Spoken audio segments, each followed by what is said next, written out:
कैसे ठीक करें किसी भी इनक्योरेबल डिजीज़ को through law of attraction, visualization, affirmations और छोटी छोटी टिप्स एंड तरीकों की जो हम अपनी लाइफ में दिन प्रतिदिन हम अपना सकते हैं और एक इनक्योरेबल डिजीज़ को बीट करके वापस एक हेल्दी लाइफस्टाइल जी सकते हैं। राइट, आज के इस वीडियो को एंड तक ज़रूर देखिएगा क्योंकि मैं बहुत छोटे छोटे सिंपल एकदम विदाउट एनी कॉस्ट इनपुट एक ऐसे टिप्स और ट्रिक्स आपके साथ शेयर करने वाली हूँ जिसके कारण आप कोई भी इनक्योरेबल डिजीज़ अपनी लाइफ में क्योर कर सकते हैं, आप एक हेल्दी लाइफस्टाइल जी सकते हैं और आप लाइफ में डेफिनेटली कुछ ना जो भी कुछ एक आप अचीव करना चाहते हैं आप वो अचीव कर पाएंगे। उससे जाने से पहले नमस्कार, मेरा नाम डॉक्टर सोनिया सिंह थदानी, मैं एक लाइफ और एक माइंडसेट कोच हूँ। मैं हेल्प कर रही होती हूँ अपने क्लाइंट्स को to live a better life, एक बेहतरीन ज़िंदगी जीने के लिए। उनको जो भी वो लाइफ में मैनिफेस्ट करना चाहते हैं, उनके जो भी पर्सनल चैलेंजेस आ रहे थे उनको ओवरकम करके एक बेहतर इंसान बनाते हुए एक सक्सेसफुल पर्सन बनाने में through my tools and techniques, scientific psychology, positive psychology and NLP, definitely law of attraction, one of my favorite tool. Now coming back to today's video, आज का वीडियो जो डिमांडेड था, किसी ने मुझसे क्वेश्चन पूछा था कि हम कैसे क्योर करें किसी भी इनक्योरेबल डिजीज़ को थ्रू विजुअलाइजेशन, क्या तरीका होना चाहिए। ये जानने से पहले आपको ये समझना ज़रूरी है कि वो डिज़ीज़ क्यों आई है आपकी लाइफ में। आप मतलब जिससे अगर हम किसी भी कारण से अगर लाइफ में हम एक फिज़िकल हेल्थ में हम डाउनग्रेड हो गए हैं तो कहीं ना कहीं आपको ये समझना बहुत ज़रूरी है कि उस फिज़िकल चीज़ का कोई ना कोई इमोशनल रूट कॉज रहा है। हमारी संस्कृति में कहा जाता है कि कोई भी बीमारी मानसिक पहले आती है, आंशिक बाद में आती है। हमारे मन में, हमारे दिमाग में वो पहले आती है और वो ultimately physical manifestation extreme level पे जब जाता है, बहुत ज़्यादा उसको बार बार दोहराने से unconsciously, subconsciously I am talking about, तो आप वो फिजिकल डिजीज मैनिफेस्ट कर जाते हैं। अब उसका क्या कारण होता है, let me decode it for you. अगर आप सबसे पहली बात तो आपको ये समझना पड़ेगा कि हमारी पूरी की पूरी बॉडी एक बायोकेमिकल है। लाइक आप क्वांटम फिजिक्स की उसमें जाएंगे, क्वांटम फिजिक्स की साइंस में हमें ये कहा जाता है हमारा पास्ट, प्रेजेंट और फ्यूचर अलग अलग नहीं है, हम सब एक ही लेवल पे है। This is a 5D। Like quantum physics अगर आप पढ़ेंगे, बहुत रिवोल्यूशन हो चुकी है, यूनिवर्स ने बहुत मतलब यूनिवर्स के बारे में बहुत बेहतरीन तरीके से सिखाया गया है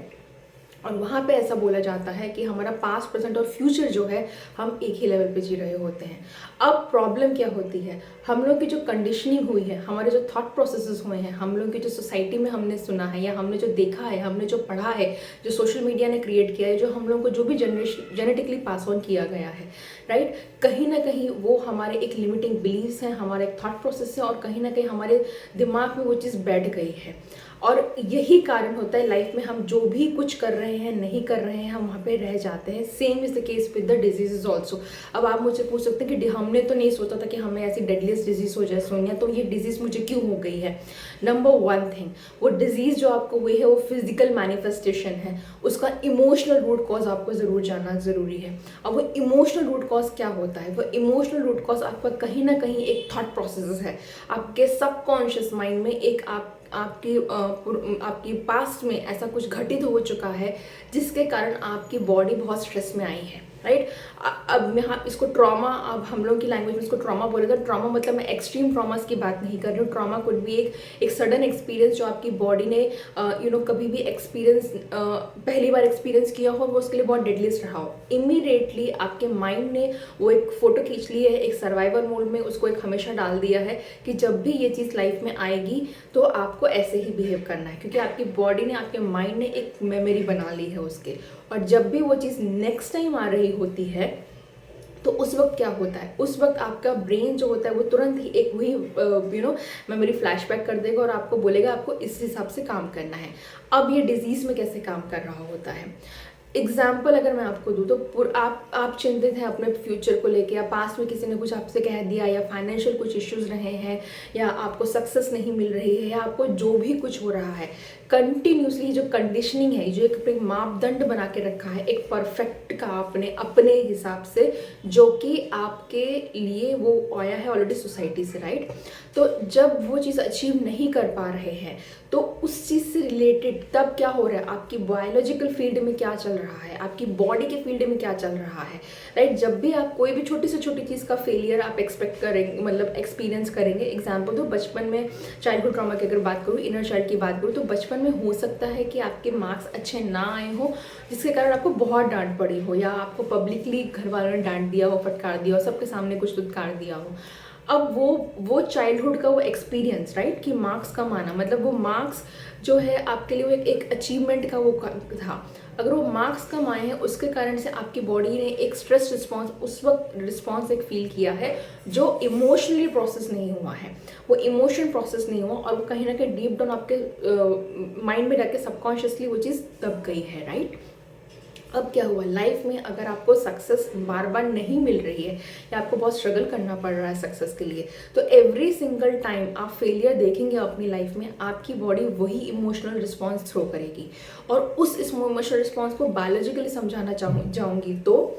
अगर उस वक्त जो भी एक्सटर्नल स्टिमुलाई रहा है, यहाँ पे failure is an external stimuli, right. अब आपकी एक्सटर्नल स्टिमुलाइज में आपकी 5 सेंसेस ने उसको देखा, आपकी 5 सेंसेस ने उसको भापा, और उसके बाद आपके ब्रेन ने उसको प्रोसेस किया डिपेंडिंग ऑन जो भी उसने पिक्चर्स कैप्चर करके रखी हुई, डिपेंडिंग ऑन जो मेमोरीज कैप्चर करके रखी हुई हैं। अब ब्रेन ने वो कैप्चर किया, अब ब्रेन ने वो जीन को, हमारी बॉडी में जो जीन होते हैं, राइट, जो अल्टीमेटली प्रोटीन बना रहे होते हैं, उस ब्रेन ने जाके उस जीन को जाके बोला, अरे देखो पास्ट में ऐसा हुआ था, आपको ऐसा ऐसा फीलिंग आया था। तो उस वक्त वो इमोशन के कारण, वो इमेज के कारण वही ट्रिगर कर गया, और आपके जीन ने क्या कहा, अच्छा मैंने उस ढंग से रिस्पॉन्स किया था, flight, fight, anger, frustration, depression, it could be anything, right, stress, तो let me just respond it again, और तुरंत आपके जीन्स वही प्रोटीन बनाने लगेंगे, वही आपके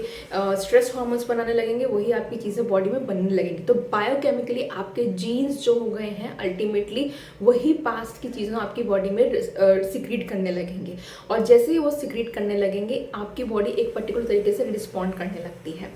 अब ये डिजीज़ में कैसे होता है, जब एक इनक्योरेबल डिजीज़ होती है तब क्या है, स्ट्रेस ले लीजिए, सबसे कॉमन एग्जांपल दूँ तो अब ये जो फेलियर अगर आप कंटिन्यूस बेसिस पे, डेली बेसिस पे अगर आप लाइफ में एक्सपीरियंस करें, आई am not talking about the failure of company, मैं जॉब वगैरह की बात नहीं कर रही, मैं डेली बेसिस पे कुछ कर रही हूँ, यहाँ पे एक वॉइस जो आपके दिमाग में जो चल रही है कि यू आर अ फेलियर, तुम परफेक्ट नहीं हो, तुम कुछ अचीव नहीं कर सकते हो, तुम्हारे पास ये डिग्री नहीं है, तुम्हारे पास ये एक्सपीरियंस नहीं है, तुमसे ये स्किल नहीं है, तुम्हारे में कॉन्फिडेंस नहीं है, तो ये सारी बातें जो आपका दिमाग जो चला रहा है वो भी एक तरीके का फेलियर ही है। आप अपने दिमाग को ऑलरेडी बताते जा रहे हो कि आई एम अ फेलियर, तो आप रियल लाइफ में फेल नहीं हो रहे हो, लेकिन आपके ब्रेन डिफ्रेंशिएट नहीं कर पा रहा है कि आप सक्सेसफुल हो या फेलियर हो। अल्टीमेटली आपके जो थॉट प्रोसेसेस चल रहे हैं वो आपको आपकी बॉडी को बता रहे हैं कि ये फेलियर हो गया, ये फेल है, ये फेल है एंड ऑल दैट स्टफ। तो इसीलिए आपके again and again and again again वही जीन ट्रिगर हो रहे हैं, और आप डेली बेसिस पे एक लॉन्ग टर्म लेवल पे आप स्ट्रेस में जी रहे हो, राइट। अब एक स्ट्रेस में आप जब जीते हो तो क्या करते हो,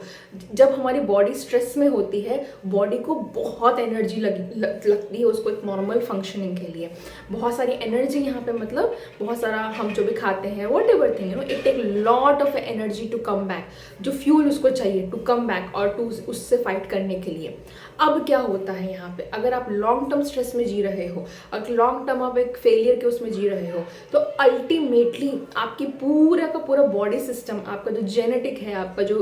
इमोशनल्स हैं, जो भी कुछ आपकी बॉडी में प्रोटीन चल रहे हैं, वो ऑलरेडी फाइट कर रहे हैं एक स्ट्रेस से बीट करने में। और उसी दौरान अगर कुछ बैक्टीरिया आ जाता है, वायरस आ जाता है, कुछ फंजाई रहता है, या कुछ भी ऐसा एनीथिंग जो आप एक्सटर्नल स्टिमुलाई आता है जो एक्चुअली बॉडी को डिजीज कर सकता है, तब क्या हो गया, तो उनसे फाइट करने की जो शक्ति चाहिए है, राइट,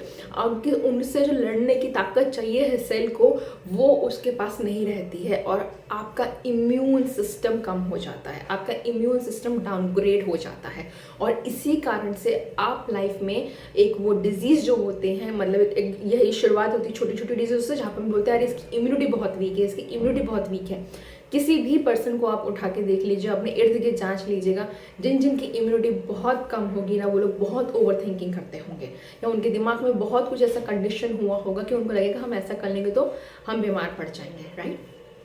नाउ इस चीज़ को आप 10 साल ले लीजिए, 15 साल ले लीजिए, 20 साल ले लीजिए, जब आपकी बॉडी बार बार एक इम्यूनिटी, जहाँ पे उसको एक्चुअली लड़ना है किसी एक एक्सटर्नल स्टिमुलाई से,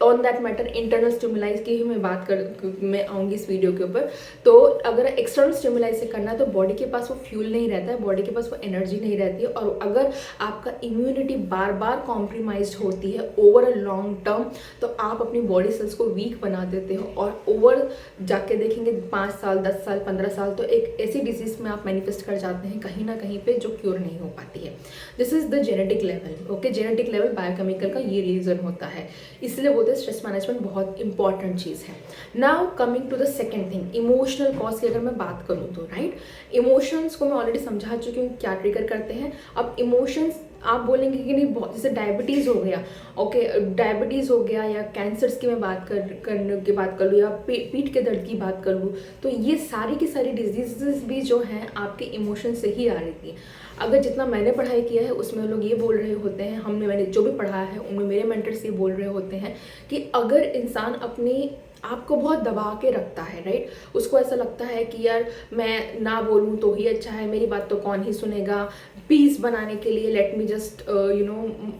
कीप माई माउथ शट, मैं अपना माउथ बंद करके रखता हूँ या रखती हूँ, या इमोशनली अपने आप को एक्सप्रेस नहीं कर रहे होते हैं। इसके दो कारण हो सकते हैं, चाहे तो बचपन में उनको बोला गया कि तुम इमोशनली एक्सप्रेस ना ही करो क्योंकि तुम कमज़ोर दिखोगे, बहुत कॉमन है जहाँ पे बोला जाता है कि लड़के तो को रोते नहीं है, क्या लड़कियों जैसे रो रहा है, दैट काइंड ऑफ अपब्रिंगिंग, हम सबकी अपब्रिंगिंग में वही है सोसाइटी में कि लड़के तो कमज़ोर लड़के रोते हैं। इसके कारण क्या होता है, लड़के जो होते हैं बेसिकली जो मेल कैटेगरी के लोग होते हैं वो इमोशनली अपने आप को सप्रेस करके रखते हैं। अब एक ये कारण हो सकता है, या तो सेकंड कारण ये भी हो सकता है कि आपको वो इमोशनल प्रोसेस करना, आइडेंटिफाई करना बताया ही ना गया हो। बहुत बार हमारे पेरेंट्स हम लोग क्या करते हैं, अरे चोट लग जाती है, अरे नहीं अरे ऐसे कुछ नहीं हुआ, कुछ नहीं हुआ, जस्ट जाने दो। तो एज अ पेरेंट हम उनको अपने बच्चों को स्ट्रांग बना रहे होते हैं, लेकिन अगर उस बच्चे के पॉइंट ऑफ व्यू से आप देखोगे तो उस बच्चे को उस वक्त उस मोमेंट में जहाँ पे वो पेन में है, यहाँ पे उसको स्ट्रेस आया है, हम क्या बोल रहे हैं कि ये चीज़ इंपॉर्टेंट ही नहीं है, तुम स्ट्रांग हो, इसको विदाउट प्रोसेस करके निकल जाओ। तो नेक्स्ट टाइम ऑनवर्ड से बच्चे को वो चीज़ एक्सप्रेस करना, वो इमोशनल प्रोसेस करना आएगा ही नहीं। आपके ब्रेन ने क्या किया, उस चीज़ को शट डाउन कर लिया, ये चीज़ आएगी, ये रिस्पॉन्स करना है मुझे और आगे निकल जाना है। अब क्या होता है, जब बहुत सारे डिजीज़ जो हो रही होती है, डायबिटीज़ है, कैंसर है, या पीठ का दर्द है, या कहीं पे भी कुछ भी आपको एक lot of diseases which are incurable over the long term of medication, तब क्या हो रहा होता है कि इमोशन सप्रेस नहीं मतलब एक्सप्रेस नहीं होते, इमोशन सप्रेस्ड होते हैं। अब इमोशन सप्रेस्ड होने के कारण, इसका अगर आप हमारी भारतीय संस्कृति के हिसाब से देखेंगे तो हमारा हर एक इमोशन जो है हमारे ब्रेन में से कनेक्टेड है। ओके, और आप आयुर्वेदा पढ़ेंगे, आप जो भी कुछ पढ़ेंगे, आपको पता चलेगा कि हमारा इंडियन कल्चर इतना रिच है, हम लोग प्राणी शास्त्र में इतने रिच हैं कि हम लोग हमेशा बोलते हैं कि हम लोग का बॉडी में कुंडलिनी बोल लीजिए, चक्रास बोल लीजिए, ऑरा बोल लीजिए, नाड़ी सिस्टम बोल लीजिए, बहुत सारा कुछ एक्सप्लेन किया है आयुर्वेदा ने। तो जब भी आप अपना इमोशंस एक्सप्रेस नहीं करते हैं, अपना थॉट प्रोसेसेस जो है वो बाहर नहीं कर रहे हैं, प्रोसेस नहीं कर रहे हैं, आप शट डाउन कर रहे हैं, उसको नेग्लेक्ट कर दे रहे हैं, उसको रिजेक्ट कर दे रहे हैं, उसको एक स्पेस नहीं दे रहे हैं, उसको एक जज कर रहे हैं, उसकी तरफ एक रिसेंटमेंट है, तो वो इमोशन अल्टीमेटली इस इमोशन में, वो एक इमोशन है, आपकी बॉडी ने बहुत ट्रॉमेटिक फील किया है और आपने उसको हील करने की बजाय, उसको ठीक करने की बजाय आपने उसको ढक दिया है एवरी सिंगल टाइम। जैसे हम लोग बोलते हैं नहीं कुछ नहीं, चलो चलो चलो ऐसा करके, राइट, आपने उसको ढक दिया है। तो ढक देना इज नॉट क्योर होना, वो कहीं ना कहीं आपके अंदर रहेगा, ओवर द टाइम वो बार बार आएगा, और ओवर द टाइम आने के कारण नहीं उसको ठीक से आप एड्रेस करेंगे तो कहीं ना कहीं फिजिकल डिजीज में मैनिफेस्ट कर जाएगा। इमोशंस की बात अगर आप कर रहेंगे तो ये जो ब्लॉक्ड इमोशंस होते हैं वो टोटली रिलेटेड होते हैं हमारे चक्रा सिस्टम से। हमारी बॉडी में 17 जो हम गूगल इमेजेस पर हम लोग 7 जो गूगल इमेजेस में हमको 7 चक्रा दिख रहे होते हैं, बट सेम चक्रा आपके फ्रंट में है, आपके बैक में है, एंड इन सारे चक्रास को जो एनर्जी सेंटर होता है हम लोगों के बॉडी के, इनको एनर्जी दे रहे होते हैं हमारी जितने भी हमारी नाड़ी हो रही होती है, राइट, नाड़ी शास्त्र जिसको हम लोग बोल रहे होते हैं। तो आपका हर एक इमोशन जो है हर एक चक्रा से रिलेटेड है। जब जब आपने एक इमोशन को सप्रेस कर दिया है वहाँ पे आपने एक चक्रा को ब्लॉक कर दिया है। और आपको पता है, अगर आप बॉडी हमारी ह्यूमन फिजियोलॉजी पढ़ेंगे तो हर एक चक्रा रिलेटेड है हम लोग का एक पर्टिकुलर पोजीशन के ऊपर है, और उस पोजीशन के आसपास के जितने भी ऑर्गन आते हैं वो उनको कंडीशन करता है, कंट्रोल करता है, कोऑर्डिनेट कर रहा होता है। सो एवरी सिंगल टाइम आपने जब भी कोई इमोशन प्रोसेस नहीं किया है, राइट, अगर आप जैसे इमोशन प्रोसेस नहीं करना, आपको बहुत गुस्सा है लेकिन आप बोल नहीं पा रहे हैं, तो आपका थ्रोट चक्र ब्लॉक्ड है। आपको बहुत कंफ्यूजन है लाइफ में, आपको क्लैरिटी नहीं आ रही है, आपका थर्ड आई ब्लॉक हो जाता है। आपके अंदर कॉन्फिडेंस की कमी है, राइट, तो आपका हमेशा सोलर हमेशा ब्लॉक चल रहा होता है। आप बहुत अपने प्रति बहुत क्रिटिसिज्म रखते हैं। अगर आप माफ़ नहीं कर पा रहे हैं, अपने आपके हार्ट के चक्र को ब्लॉक कर रहे हैं, अगर रिश्तों में बहुत खटास है, आपके रिश्ते कहीं पे भी अच्छे नहीं चल रहे, तो आपका सेक्रल ब्लॉक चल रहा है। और अगर आपका रूट चक्र जब ब्लॉक होता है तो हमेशा इंसान जो होता है वो जूझ रहा होता है, स्ट्रगल कर रहा होता है। ये मैं बहुत मोटा मोटा बता रही हूँ, इसका बहुत डीप है, जो हम लोग हमारे जब मेरे साथ 1:1 क्लाइंट एनरोल करते हैं तब मैं उनको एड्रेस करके बता रही हूँ, तो डिटेल में समझा रही होती हूँ, तो ये वीडियो में इतना डिटेल में नहीं जा पाऊंगी। Now coming back to that thing, तो आप जब वो आपने थॉट प्रोसेस नहीं किया है, इमोशन प्रोसेस नहीं किया, आपने अपने अंदर एक चक्र को ब्लॉक कर दिया है। अब वो चक्र को ब्लॉक करने के कारण क्या हुआ है, उसके इर्द गिर्द के जो भी ऑर्गन से जो हमारा प्राणा जो हम लोग बोलते हैं संस्कृत में या हिंदी में भी, वो प्राणा सिस्टम को आपने ब्लॉक कर दिया है। अब एग्जाम्पल दूं तो आप जस्ट इमेजिन, हमारा जो ब्लड है हमारे हार्ट में होता है, पंप होता है, सारे हेड टू टो जाता है, राइट, उसमें कोई भी ब्लॉकेजेस होता है तो सीधा हार्ट अटैक आता है। Same is the case with your pranas also, same is the case with your energy also. Every single time जब आप अपनी एनर्जी ब्लॉक कर रहे हैं, अपने इमोशंस ब्लॉक कर रहे हैं, आप अपना प्राणा ब्लॉक कर रहे हैं, और प्राणा ब्लॉक करने के कारण क्या हो रहा है, कहीं ना कहीं वहाँ का ऑर्गन जो होगा वो इफेक्ट होगा, और उस ऑर्गन से रिलेटेड आपको कोई ना कोई डिजीज हो ही जाती है। मतलब जो भी पर्सन को जिस भी चक्र में ब्लॉक्ड होता है वहाँ पे वो डिजीज आके ब्लॉक हो जाता है, और उसके कारण उसको उस पर्टिकुलर ऑर्गन से रिलेटेड डिजीज का सफर करना पड़ता है। So this was all about how genetically और हाउ आपके कैसे आपका थॉट प्रोसेसेस जो हर बार आपको ट्रिगर करते हैं वही सिनेरियो को वही रिस्पॉन्स देने के लिए, और क्यों आपका इमोशनल प्रोसेसेस एक इम्पॉर्टेंट चीज़ है जब भी आप हीलिंग में जा रहे होते हैं। Coming to the physical aspect, अब आप पूछेंगे सोनिया मैं कैसे इसको हील करूँ, इतना तो समझ में आ गया। एक ये मैंने आपको बहुत बेसिक अंडरस्टैंडिंग दी है। डिटेल अंडरस्टैंडिंग के लिए आप मेरे से कॉन्टैक्ट कर सकते हैं या आप मेरे साथ एनरोल भी कर सकते हैं। Now coming back to the video, right, इसको क्योर कैसे किया जाए, कैसे विजुलाइज किया जाए, कैसे लॉ ऑफ अट्रैक्शन से हम फॉलो करें, कैसे एफर्मेशंस करें। तो सबसे पहली चीज़, जब भी आप लाइफ में किसी भी डिजीज से आप जूझ रहे हैं तो आपको डिसाइड करना पड़ेगा कि आपके अंदर वो हीलिंग की क्षमता है। अब द डे आपने डिसाइड कर लिया कि मैं अपने आप को इस डिजीज से बाहर निकाल सकता हूँ या निकाल सकती हूँ, आप आधी जंग जीत गए हैं। मैं क्यों बोल रही हूँ, क्योंकि जिस प्रकार से आपका दिमाग बार बार वो पिछला दोहरा के आपको, अब एग्जाम्पल दूँ तो आप कोई डिजीज मैनिफेस्ट कर जाते हो, और एवरी सिंगल टाइम जब पता चलता है हम इतनी बड़ी बीमारी से जूझ रहे हैं तो आप अपनी लाइफ की सारी दिक्कतें भूल जाएंगे। आपका ब्रेन आपको सिर्फ यही दिलाता रहेगा कि देखो तुम बीमार हो, देखो तुम बीमार हो, देखो तुम बीमार हो। अब क्या कर रहे हो, थॉट प्रोसेस की बात करूँ तो जब आप ये बोल रहे हैं कि मैं बीमार हूँ, मैं बीमार हूँ, मैं बीमार हूँ, मैं बीमार हूँ, आप अपने बॉडी को, अपने माइंड को क्या स्टोरी बता रहे हैं कि आप बीमार हो। अब माइंड के वो थॉट ने क्या बोला, जीन को क्या बोला, अरे ये तो बीमार है। उस जीन ने क्या किया, वो प्रोटीन रिलीज कर दिया कि अरे ये तो बीमार वाला है, इसको तो स्ट्रेस है, इसको तो ये है। तो आप अपनी बॉडी को बायोलॉजिकली, बायोकेमिकली और स्ट्रेस दे रहे हो, राइट। तो इसी अगर थॉट प्रोसेस से आप अपने उसको स्ट्रेस दे रहे हो तो थॉट प्रोसेस से अपनी बॉडी को हील भी कर सकते हो। यहाँ पे काम आता है आपका लॉ ऑफ अट्रैक्शन, यहाँ पे आपका काम आता है विजुअलाइजेशन, यहाँ पे आपका रोल आता है इंटेंशन सेटिंग का, और यहाँ पे आपका काम आता है माइंडफुलनेस का, एंड लॉट मेनी थिंग्स जो टूल्स एंड टेक्निक्स हम लोग जो सिखा रहे होते हैं। क्योंकि जब आप अपने माइंड के थॉट प्रोसेस को चेंज करते हो, जब आप ये बोलते हो, आप एफर्मेशंस करते हो अपनी बॉडी के प्रति, कि आप एक हेल्दी लाइफस्टाइल, जो भी आप एफर्मेशंस करो कि my each and every body cell is giving me 10,000% of energy, I am happy healthy living, आपके जो भी आप एफर्मेशंस कर रहे हो, तब आप क्या कर रहे हो, आपको रिपीट करो अपने थॉट प्रोसेसेस को, जब तक आपके सबकॉन्शियस माइंड में नहीं चला जाता है। और जब आप ये थॉट रिपीट करते हो तब ये नया थॉट, ये जो मॉडिफाइड एफर्मेशन वाला थॉट है, ये क्या कर रहा है, ये जाके आपकी बॉडी में वो पुराना जो जीन जो स्ट्रेस रिलीज करता था उसको ट्रिगर नहीं कर रहा है, ये जाके नए जीन को ट्रिगर कर रहा है और ये बोल रहा है अच्छा ये बॉडी जो है ये एक हैप्पी है, हेल्दी है, जॉयफुल है, लवेबल है, ग्रैटिट्यूड में है, तो इसको स्ट्रेस हार्मोन की ज़रूरत नहीं है, इसको एक अच्छी चीज़ की ज़रूरत है। और अल्टीमेटली आपकी बॉडी में जो है वो धीरे धीरे धीरे धीरे जो केमिकल्स जो आपकी बॉडी को कमज़ोर बना रहे होते हैं उसके बदले में आपकी बॉडी में वो केमिकल्स, वो प्रोटीन और वो हार्मोन्स रिलीज होने लगेंगे जो आपके बॉडी सेल्स को हेल्दी बनाएंगे। तो दिस इज़ वन थिंग। यहाँ पे अब आप पूछ सकते हैं कि विजुअलाइजेशन कैसे किया जाए। प्रो टिप देती हूँ विजुअलाइजेशन की। विजुअलाइजेशन करते समय आपको ये देखना है कि आप एंड रिजल्ट क्या चाहते हैं, राइट। एफर्मेशंस की बात मैं कर चुकी हूँ। अपनी बॉडी को रोज एफर्म कीजिए कि आप हेल्दी कर रहे हैं, जी रहे हैं, जो भी कुछ आपके एफर्मेशंस हैं, पर्सनल एफर्मेशंस बनाइए और उनको रिपीटेड करते जाइए। उतने हद तक रिपीट कर दिए जब तक आपकी बॉडी,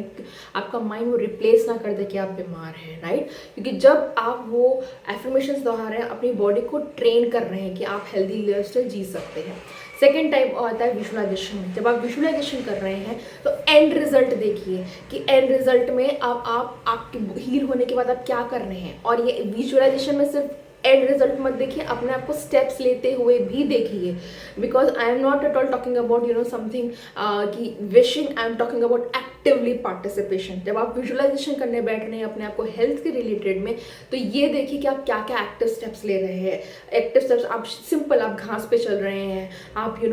आप एक एक्टिव लाइफस्टाइल जी रहे हैं। एवरी सिंगल टाइम आप जबकि आपके दिमाग में एक थॉट प्रोसेस आ रहा है, एक स्ट्रेस हार्मोन आ रहा है, आप अपने आप को नेगेटिव जोन में जाते देख रहे हैं, या एंगर जोन में जाते देख रहे हैं, फ्रस्ट्रेशन में जाके देख रहे हैं, डिप्रेशन में जाते देख रहे हैं, या विक्टिम मोड में आके जाकर देख रहे हैं, आप एवरी सिंगल टाइम वहीं पे कट करके आप अपना एफर्मेशन जाके दोहरा रहे हैं। एवरी सिंगल टाइम आपकी बॉडी, आपका माइंड एक होप लूज करने जा रहा है। आप वो एकदम साइकिल ऑफ थॉट्स में ना जाके आप कहीं ना कहीं कोई वीडियो देख रहे हैं, कहीं ना कहीं कुछ बुक पढ़ रहे हैं, कहीं ना कहीं किसी से बात कर रहे हैं जिसने आपके माइंड को प्रूफ दे रहा है कि अगर वो हील कर सकते हैं, वो क्योर कर सकते हैं, तो आप भी कर सकते हैं। ये एक्टिव स्टेप्स की मैं बात कर रही हूँ। जब आप विजुअलाइजेशन करने बैठेंगे तो एंड स्टेप्स पे अपने ये भी देखिए कि आप क्या क्या स्टेप्स ले रहे हैं, आप कौन से ऐसे लोगों से मिल रहे हैं, आप बाहर जा रहे हैं, आप एक हेल्दी खाना खा रहे हैं, आप जो भी दवाइयाँ आप जो ले रहे हैं, राइट। आप ये देखिए कि आपने लिटरली विजुअलाइज एकदम माइक्रो लेवल की आपने वो दवाई ली है, आपकी बॉडी में गई है, कैसे आपके सेल्स को वो और अच्छा फील करा रही है, आपके बॉडी सेल्स कितना अच्छा फील कर रहे हैं। तो आपको इतनी डिटेल में विजुअलाइजेशन करना चाहिए, राइट। और ऑफकोर्स एफर्मेशंस बहुत वो होते हैं। एवरी सिंगल टाइम आप ग्रैटिट्यूड लिखिए। जब आपका माइंड ग्रिप करना चाहेगा कि यार मेरी जिंदगी है, मेरी बॉडी मेरा साथ नहीं दे रही, बिकॉज यकीन मानिए हम जिस मटेरियलिस्टिक थिंग के पीछे भाग रहे होते हैं, जब भी हॉस्पिटल में भर्ती होते हैं ना, तब ख्याल आता है कि यार मैं क्या ही किस चीज़ के पीछे भाग रहा हूँ। सबसे इंपॉर्टेंट चीज़ जो हेल्थ है, and that is the reason in Heal and Grow Academy, मेरी अकेडमी जो है, हम लोग बहुत सारा एम्फेसिस दे रहे होते हैं हीलिंग के ऊपर। बहुत सारा एम्फेसिस हम लोग का जा रहा होता है कि अपनी बॉडी के ऊपर ध्यान रखिए, लाइफ में आप सब कुछ अचीव कर ही जाएंगे। Coming back to today's video, affirmations कीजिए, विजुअलाइजेशन कीजिए, डिटेल में ग्रैटिट्यूड लिखिए कि आपकी लाइफ में आप अगर कितनी भी बुरी कंडीशन क्यों ना चल रही हो, उस वक्त अगर वो कंडीशंस में आप काबू में ना आकर आप ग्रैटिट्यूड लिखना शुरू करेंगे, यकीन मानिए ये वो बात हो जाती है कि एक बच्चा जो बहुत डरा है, सहमा हुआ है, बहुत लताड़ दिया गया है, लेकिन वहीं पे कोई आके उस बच्चे को ये बोलता है कि नहीं बच्चे तुमने बहुत अच्छा किया, तुम बहुत अच्छे थे। ये चीज़ आप करते हैं जब आप ग्रैटिट्यूड लिखते हैं अपनी बॉडी के लिए, अपनी बॉडी के हर एक सेल के लिए, बॉडी के हर एक ऑर्गन के लिए, बॉडी के हर एक कैपिलरी के लिए, वेन के लिए, हर एक ऑर्गेनल के लिए, हर एक ऑर्गन सिस्टम के लिए। जब आप बीमार होते हैं वो ऑलरेडी आपका माइंड वो, क्योंकि that's how mind is trained है, और उससे कम बच्ची कुछ जो कसरत होती है आजू बाजू वाले आके पूरी कर देते हैं, है तुम्हें ये हो गया, है तुम्हें ये हो गया करके। तो आप सोचिए, आप एवरी सिंगल टाइम आपकी बॉडी एक्सटर्नली इस पूरे के पूरे आप एक्सपोज कर रहे हैं इस स्टिमुलाई के, आपको विक्टिम फील कराने के लिए। आप वो सोचिए आपका हर एक बॉडी सेल कैसा फील कर रहा होगा उस वक्त। अपनी बॉडी के लिए एक वो जब वो जो डरा सहमा बच्चा है उसको वहाँ पे जाके ये बोलना कि नहीं मुझे पता है तुम कर जाओगे, मुझे पता है कि तुम में वो जुनून है, मुझे पता है कि तुम वो काबिलियत रखते हो, मुझे पता है कि तुमने पहले भी जीता है और तुम आज भी जीत जाओगे क्योंकि मुझे तुम्हारे पर विश्वास है। यकीन मानिए आपकी बॉडी बहुत पॉजिटिवली रिस्पॉन्ड करेगी, आपकी बॉडी बहुत ज़्यादा इंप्रूव करेगी, बहुत हायर स्पीड पे इंप्रूव करेगी, right. So these are some of the steps जो आप यूज़ कर सकते हैं डेली अपनी उसमें। और प्रो टिप्स आपको कुछ ना दूर तो बहुत छोटे छोटे टिप्स हैं जो आप अपनी लाइफ में इस्तेमाल कर सकते हैं। मैं डेली बेसिस पे कर रही होती हूँ। मैं जो भी खाना खा रही होती हूँ मैं उसको एनर्जेटिकली चार्ज कर रही होती हूँ। Of course being a reiki grand master I know certain tools, लेकिन अगर आप ऐसा कुछ नहीं कि आपको रेकी सीखना है, आपको हीलिंग मोडालिटी सीखनी है, सिंपल जो भी खाना खा रहे हैं ना उसको बोलिए कि मैं इस खाने का शुक्रगुजार हूँ, इस खाने का हर एक कौर मेरी बॉडी के जाके हर एक सेल को सबसे अच्छी हाईएस्ट एनर्जी दे रहा है जिसके कारण मैं अच्छा हील कर पा रहा हूँ या कर पा रही हूँ। अपने पानी को ब्लेसिंग देना शुरू कीजिए, अपने खाने को ब्लेसिंग देना शुरू कीजिए, सनलाइट आ रही है उसको ब्लेसिंग देना शुरू कीजिए, अपने घर की हर एक चीज़ को आप जहाँ पर भी उसको ब्लेसिंग देना शुरू कीजिए। सिंपल चीज़ें हैं, उसके इंग्रेडिएंट्स को जो भी है हल्दी नमक मिर्ची जो भी कुछ है, जीरा है, राई, उसको थैंकफुल देना शुरू कीजिए, धनिया को थैंक यू देना शुरू कीजिए। हो सकता है आपको ऐसा लग रहा हो कि यार सोने तू क्या बात कर रही है, ऐसे साइंटिस्टों के ऐसी कोई कुछ होता है क्या, बट बिल्कुल ऐसा होता है क्योंकि हम सबके सब एक एनर्जेटिक फील्ड है। रिमेंबर चक्रास, रिमेंबर हमारे चक्रास एक इलेक्ट्रोमैग्नेटिक फील्ड है, हमारे थॉट एक इलेक्ट्रोमैग्नेटिक फील्ड है, हमारी एक फ्रीक्वेंसी है, हमारी एक वाइब्रेशंस है। और जब आप बीमार होते हो और जब उस वक्त आपको अपनी हाई फ्रीक्वेंसी रखनी है, आपको जॉय में रहना है, लव में रहना है, ग्रैटिट्यूड में रहना है, एप्रिसिएशन में रहना है, तो यकीन मानिए यही छोटी छोटी चीज़ें आपकी वाइब्रेशंस को एकदम बड़ा कर देती हैं। इन स्पाइट ऑफ अपनी एनर्जी इधर उधर आप बिखेरें, स्पेयर करें, अपनी सारी एनर्जी एक साथ इकट्ठा कीजिए, अपनी बॉडी को हील करने में इस्तेमाल कीजिए। बहुत छोटी छोटी टिप्स हैं जो आपको रियली हेल्दी जीवन बिताने में हेल्प करती हैं। अपने खाने को ब्लेस कीजिए, अपने पानी को ब्लेस कीजिए, सब्जी वाले को ब्लेस कीजिए, सब्जी मार्केट को ब्लेस कीजिए, जो ग्रैटिट्यूड दे सकते हैं आप जो भी आ रहे हैं। There are 100 number of things, क्योंकि एवरी सिंगल टाइम आपके पास कोई आके बोला अरे तुम बीमार हो गए, उस वक्त आपको जाके अपने माइंड को वहीं पे कट करके ये बोलना है, ये सारे एग्जाम्पल्स देख के कि मैं बीमार नहीं हूँ, मैं ठीक हो रहा हूँ या मैं ठीक हो रही हूँ, क्योंकि मैं ठीक हो सकता हूँ या ठीक हो सकती हूँ क्योंकि मेरी बॉडी है। आपकी बॉडी को आप का जो भी डॉक्टर है, ऑफकोर्स आपको डॉक्टर्स की सलाह माननी है, वो जो भी आपको कर रहे हैं आपको अच्छे से अच्छे के लिए कर रहे हैं, जो भी थेरेपी दे रहे हैं, जो भी मेडिसिन दे रहे हैं, जो भी कुछ कर रहे हैं वो तो काम कर रही हैं, लेकिन आपकी बॉडी को आपसे बेहतर कोई डॉक्टर नहीं जानता है। तो जब जब आपको लगे ना कि ये जंग में हारने वाला हूँ या मैं जंग में हारने वाली हूँ, यकीन मानिए आपकी बॉडी को उस वक्त आपकी सबसे ज़्यादा ज़रूरत है। और ये आपको ज़रूरत मिलेगी यहाँ से, ये ज़रूरत आपको मिलेगी आपकी मानसिक शक्ति से, ये ज़रूरत आपको मिलेगी हीलिंग से, ये ज़रूरत मिलेगी आपको माइंडफुलनेस से, ये ज़रूरत मिलेगी आपको मेडिटेशन से, ये मिलेगी आपको चक्रा बैलेंसिंग से, ये मिलेगी आपको एनर्जी हीलिंग से, ये मिलेगी आपको ग्रैटिट्यूड से। आप कुछ भी ले लीजिए, क्योंकि उस वक्त ये इम्पॉर्टेंट नहीं है कि आप कैसे जीतते हैं, उस वक्त ये इम्पॉर्टेंट है कि आपको जीतना है, राइट। ऑन दैट नोट आज का ये वीडियो आप प्लीज़ किसी के साथ किसी शेयर कीजिएगा जिसको इसकी ज़रूरत थी। मैं रियली रिक्वेस्ट करूँगी please keep this video as your WhatsApp status, क्योंकि हम लोगों को आपको नहीं पता है आप पे कॉन्टैक्ट के अंदर कहाँ पे किसी को ये वीडियो का ज़रूरत है, कहाँ किसी को उम्मीद मिल जाए, कहाँ किसी को एक जीने का विश्वास वापस से मिल जाए। On that note I take a goodbye. अगर मेरे चैनल पर नए हैं, अभी तक लाइक नहीं किया, शेयर नहीं किया, सब्सक्राइब नहीं किया है, तो do hit that like button, do share the subscribe button, become the light of somebody's life. आप एक उम्मीद बनिए, एक रोशनी बनिए, बिकॉज यकीन मानिए वो बोलते हैं ना उम्मीद पर दुनिया कायम है, तो आप किसी की उम्मीद बनिए आज। On that note I see you on the next video. Tata bye bye.